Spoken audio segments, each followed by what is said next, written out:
نام تھا خواجہ محمد، معروف ہو گئے تھے مشکی کے نام سے، حضرت خواجہ محمد مشکی۔ یعنی جو آدمی ان کے پاس بیٹھتا تھا اسے مشکی خوشبو آتی تھی۔ تو ایک مرید نے ایک دن اصرار کیا کہ حضرت یہ خوشبو جو آپ استعمال کرتے ہیں اس کو ہم نے بھی آرڈر کرنا ہے۔ تو یہ کس دکان سے لیتے ہیں؟ وہ ہمیشہ اس سوال کو ٹالتے تھے آگے سے۔ ایک دن اس کا اصرار بڑھ گیا تو حضرت نے فرمایا بھی بات یہ ہے کہ میں گناہوں سے بچنے کی بہت کوشش کرتا تھا۔ ایک خاتون، ایک لڑکی نے مجھے بہت پھنسانے کی کوشش کی، لیکن میں ہمیشہ اس سے بچتا تھا۔ لیکن ایک دن میں کسی گلی سے گزر رہا تھا تو ایک بوڑھیا جو ہے ایک چھوٹے سے بچے کو اٹھائی کھڑی ہے اور مجھے کہتی ہے کہ بیٹا اس کو ذرا دم کر دو۔ جب میں دم کرنے لگا اس کو تو وہ بوڑھیا بڑی تجربہ کار تھی، مجھے کہتی ہے بیٹا اللہ کا نام دیکھو گلیوں راستوں میں نہیں لیتا آدمی، یہ اندر جا کے لے لو۔ وہ مجھے پھنسا کے اندر لے گئی۔ وہی لڑکی جو میرا پیچھا کرتی تھی وہ اندر بیٹھی ہوئی تھی۔ اس خاتون نے مجھے کہا کہ میں آپ کو بدنام کروں گی۔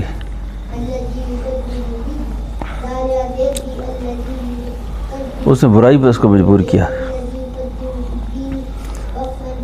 یہ اللہ کے خوف سے لرزتے رہے۔ آدمی یہ جو کہتا ہے نا جی گناہوں سے بچنا ممکن نہیں رہا، بچنا چاہے تو اللہ تعالیٰ بچاتے ہیں، نہ بچنا چاہے تو نہیں بچاتے۔ یوسف علیہ السلام زلیخا سے بچنا چاہتے تھے نا، دروازوں کو تالے پڑے ہوئے تھے، اگر دیکھیں تو چابیاں تو نہیں تھیں ان کے پاس، لیکن یہ یوسف علیہ السلام نے نہیں سوچا تھا اس وقت کہ ہاتھ لگنے سے تالے کھلتے بھی ہیں کہ نہیں کھلتے، لیکن ہاتھ لگائے کھل گئے۔ یعنی اس کو ہمت کہتے ہیں نا۔ خواجہ محمد مشکی رحمۃ اللہ علیہ نے سوچا کہ ابھی میں کیا تدبیر کروں یہاں سے بھاگنے کی۔ اس خاتون سے کہنے لگے کہ مجھے تقاضے کی جگہ بتاؤ آپ کے گھر میں، واش روم یا فلش تو نظام تو نہیں تھے اس زمانے میں، تو کوئی جگہ بتائی وہاں جا کے تقاضا کرو۔ حضرت فرمایا کرتے تھے خواجہ مشکی کہ میں جب گیا وہاں جتنی غلاظت پہلے سے پڑی ہوئی تھی وہ ساری اٹھا کے اپنے اوپر مل لی، اور اپنا پخانہ بھی اپنے اوپر مل لیا۔ آگے کھڑا ہو گیا اس کے سامنے، میری یہ پوزیشن ہے۔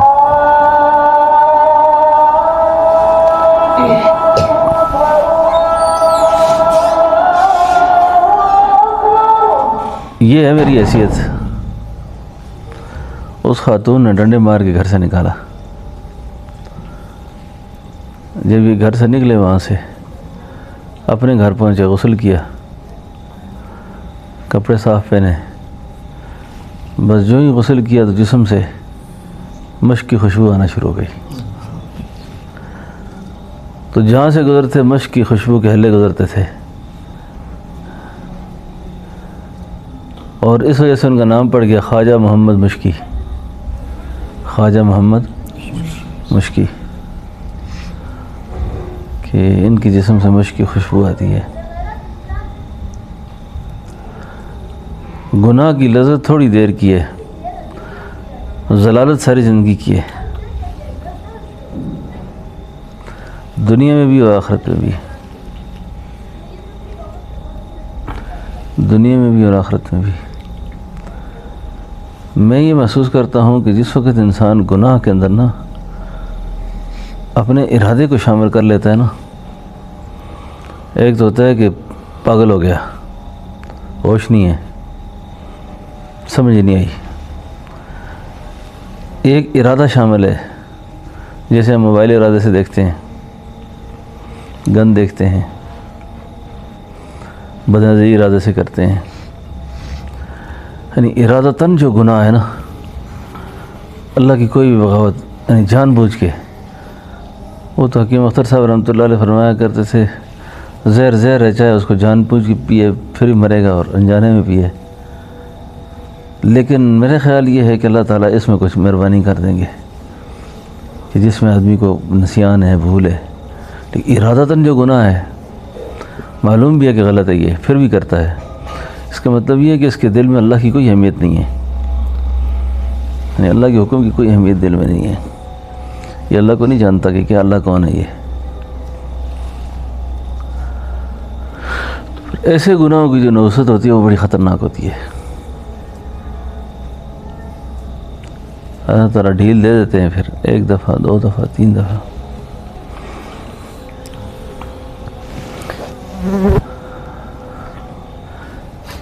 پھر جب اللہ تعالیٰ رسوائی کا فیصلہ کر دیں تو پھر اس رسوائی سے کوئی نہیں بچا سکتا، اس لیے اللہ کو حاضر ناظر جان کر زندگی گزارنی چاہیے۔ پورے سلوک کا خلاصہ یہی ہے، اور یہ دولت حاصل نہیں ہو رہی تو روئیں، دوڑ کریں، پیچھے لگیں اس کے، کب تک؟ جب تک حاصل نہ ہو جائے، جب تک حاصل نہ ہو جائے۔ کوئی نہیں دیکھتا، کون دیکھتا ہے؟ یہ تنبیہ الغافلین ہمارے پاس ادھر پڑی ہے، اس کی تعلیم کرنی چاہیے۔ اچھا، یہ فقی ابو اللہ سمرقندی رحمۃ اللہ علیہ کی ہے نا، بڑی اچھی کتاب ہے یہ، اس میں ایک حدیث قدسی ہے، اللہ فرماتے ہیں کہ ابن آدم جب گناہ کرتا ہے نا تو گناہ کے دوران عام طور پہ یہ خیال رکھتا ہے کس نے دیکھا مجھے؟ کوئی دیکھنے والا ہے؟ کوئی دیکھنے والا ہے؟ اب جب یہ یقین کر لیتے ہیں کہ کسی نے نہیں دیکھا اور سمجھتے ہیں کہ میں اب یہ آزاد ہوں بالکل، اور اللہ کی کسی بڑی نافرمانی کا ارتکاب کرتا ہے، وہ بدکاری ہے اور کوئی گندا کام ہے، لیکن وہ ہوتا مطمئن ہے۔ اللہ پاک فرشتوں سے کہتے ہیں، یہ فرشتوں، اس ابن آدم نے سب سے زیادہ حقیر مجھے سمجھا ہے، اس کے دل میں میری کوئی اہمیت نہیں تھی، لوگوں سے تو اس نے شرم کیا کہ وہ بھی نہ دیکھے، وہ بھی نہ دیکھے، اور اس کا گمان یہی تھا کہ کسی نے نہیں دیکھا، لیکن میرے بارے میں کوئی گمان نہیں تھا اس کا، میں بھی ساتھ ہوں ہر جگہ۔ بعض ہماری پریشانیوں کا سبب بھی ایسی چیزیں ہوتی ہیں کہ آپ جان بوجھ کر حرکت کرتے ہیں، پتہ ہے حرام ہے، پتہ ہے غلط ہے، اور پھر ایک دفعہ بھی نہیں کرتے، اور پھر اس پہ اصرار کرتے ہیں، اس کو اعلانیہ تک آ جاتا ہے آدمی۔ پھر عجیب بات یہ ہے کہ جو اہل علم ہے نا، یہ غیبت کرتے ہیں، بہت حسد کرتے ہیں، اس کو گناہ نہیں سمجھتے، یہ بھی اعلانیہ کرتے ہیں، بار بار کرتے ہیں، اور اس پہ اللہ سے کوئی شرم نہیں آتی، اس پہ تو گناہ کا خیال بھی نہیں ہوتا کہ میں غلط کر رہا ہوں، بلکہ اپنا حق سمجھ کے کرتے ہیں۔ غیبت، چغلی، بہتان، الزام، کیا کہہ رہا ہوں، کوئی اہمیت ہی نہیں ہوتی ہے۔ میں کل اس کی مجھے کوئی پوچھ بھی ہوگی، اس کی کیا خیال ہے سر؟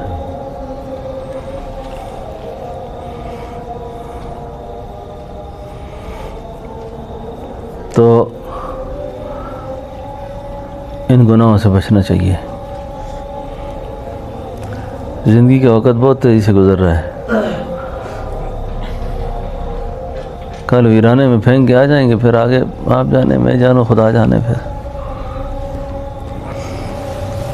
موت کے بعد تو پھر کیوں سا جی؟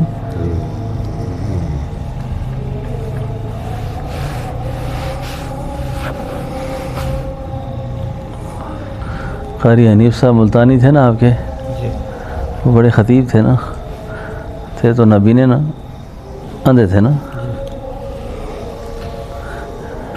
تو ملتان کے ڈی سی نے کوئی گڑبڑ کر دی کسی زمانے میں نا، تو وہ کہتے تھے جس کو ویرانے میں پھینک کے آئیں گے نا، فرشتے پوچھیں گے من رب ہوگا، یہ کہے گا میں ملتان کا ڈی سی تھا. میں ملتان کا ڈی سی تھا. پھر یہ ڈی سی نہیں چلے گا ادھر، فرشتہ نے لمحے پا دینے. فرشتے تو لمحہ کر دے گی آگے سے.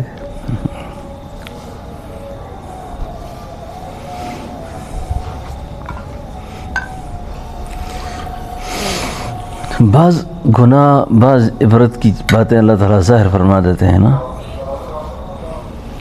کئی لوگوں کی چیزیں ظاہر ہو جاتی ہیں. اللہ سے بہت ڈرنا چاہیے. ہمارے ایک دوست ہیں، بڑے اچھے نیک آدمی ہیں، انہوں نے ایک وصیت لکھی.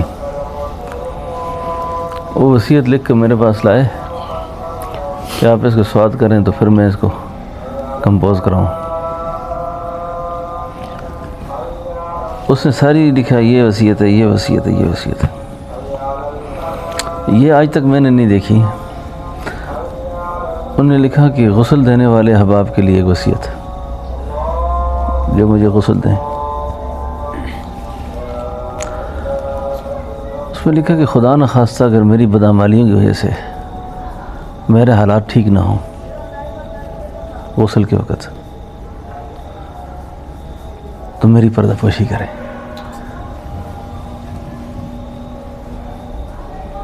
میں لرز گیا پڑھ کے اس کو.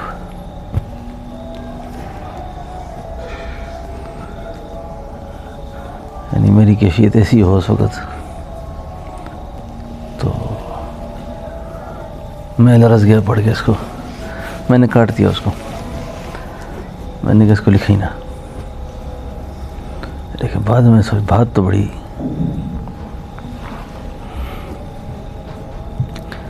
خاص بات ہے.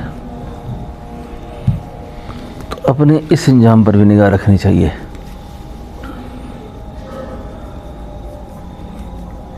یعنی خوف اور خشیت اندرونی طور پر اتنی غالب ہو، ظاہر پہ آپ جتنا مرضی ہے جو کچھ بھی ہو، لیکن اندر سے آپ ٹوٹے ہوئے اللہ کے سامنے.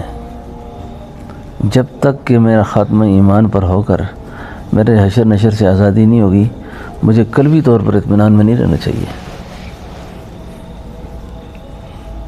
مجھے اندر سے نہ تو اپنی کسی عبادت پر، نہ اپنے کسی اچھے معاملات پر، تو کسی چیز پر بھی بندے کو اپنے آپ کو مطمئن نہیں سمجھنا چاہیے. اسی لیے کسی بزرگ سے کسی نے پوچھا کہ حضرت تصوف کس کو کہتے ہیں، تصوف کس کا نام ہے؟ فرمایا تصوف نام ہے اضطراب کا، بے چینی کا. پیر ہے وہ بھی بے چین، مرید ہے وہ بھی بے چین. مطمئن نہ ہو کہ میں بڑا کامل ہو گیا ہوں، بڑا بزرگ ہو گیا ہوں. لمحہ بلمحہ اللہ کے فضلوں کی طرف اس کی نگاہ ہو اور فضلوں کا محتاج سمجھتا رہے آخر وقت تک. کوئی اپنے باطنی طور پہ اپنے آپ کو امتیازی حیثیت نہ دے. امتیازی ایسی سمجھتے ہیں نا کہ یہ میری کوئی بڑی شان ہے، میرے ساتھ لوگ اس لیے محبت کرتے ہیں کہ شاید میں کوئی بڑا ولی ہو گیا ہوں، بڑا نیک ہو گیا ہوں. میں نے اپنے عزیز صاحب رحمۃ اللہ علیہ کی مجلس میں ایک آدمی کو روتے دیکھا، بوڑھا. وہ بار بار کہتا تھا عزیز صاحب کہ بھروسہ اشنائی دا، کہ بھروسہ ڈر لگدا بے پرواہی دا. کی بھروسہ اشنائی دا، ڈر لگدا بے پرواہی دا، ڈر لگدا بے پرواہی دا.